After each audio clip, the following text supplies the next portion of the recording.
All right, so this happened to my cousin a few years back, and it still gives me chills whenever I think about it.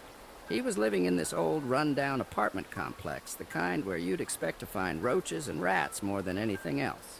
Anyway, he'd just gone through a messy divorce, and he was really down in the dumps, you know? So he moved into this place because it was cheap, and all he could afford at the time.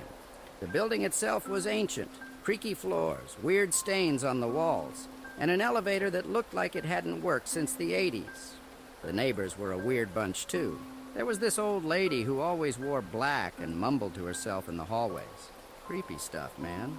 One night, my cousin was sitting in his living room having a few beers, trying to take the edge off. It was around midnight when he heard it, this faint crying sound coming from the apartment next door. At first, he thought it was just the TV, but he turned it off and the crying was still there.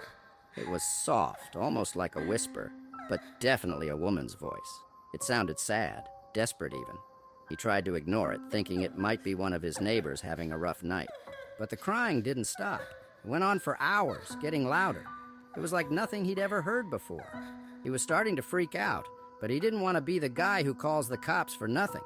Finally, around 3 a.m., he couldn't take it anymore. He decided to go check it out. He walked out into the hallway, the floorboards creaking under his feet. He stood in front of the apartment where the crying was coming from. It was unit 304, the one right next to his. He knocked on the door, but no one answered. The crying just kept going, louder and louder. He called out, "Hey, is everything all right in there?" Still no answer, just the crying. He was about to go back to his place when he noticed something odd. The door to 304 wasn't completely closed. It was slightly ajar. He pushed it open and the crying stopped. Dead silence. Now, any sane person would have just walked away. But my cousin was a curious guy. He stepped inside. The place was a mess. Furniture overturned, broken glass on the floor, like there'd been a struggle. He called out again, "Hello, is anyone here?" Nothing. He was about to leave when he saw her, a woman standing in the corner of the living room facing the wall. She was sobbing, shoulders shaking, hair all tangled and wild. "Ma'am, are you okay?" he asked. She didn't respond. He took a step closer, and that's when she turned around. Her face was wrong. Her eyes were pitch black, empty, and her mouth was twisted into this horrifying grin. She started laughing, this high-pitched, maniacal laugh that echoed through the apartment. My cousin bolted out of there, slammed the door behind him, and ran back to his place. He locked himself in and didn't sleep a wink that night. The next morning, he went to the building manager and told him what happened. The manager gave him this strange look and said, "There hasn't been anyone living in 304 for years.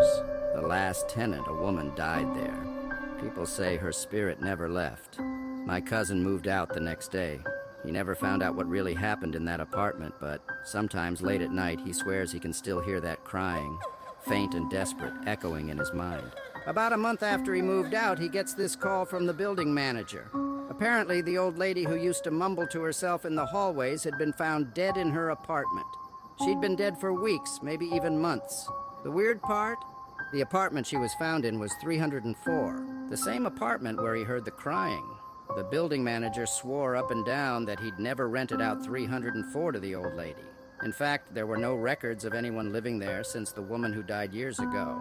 But my cousin remembers seeing the old lady go in and out of that apartment all the time. He even saw her sitting in the hallway right outside 304, just days before he heard the crying. So my cousin decided to dig a little deeper. He did some research and found out that the old lady used to live in the building back in the 70s. She moved out after her daughter, the woman who died in 304, was found dead under mysterious circumstances.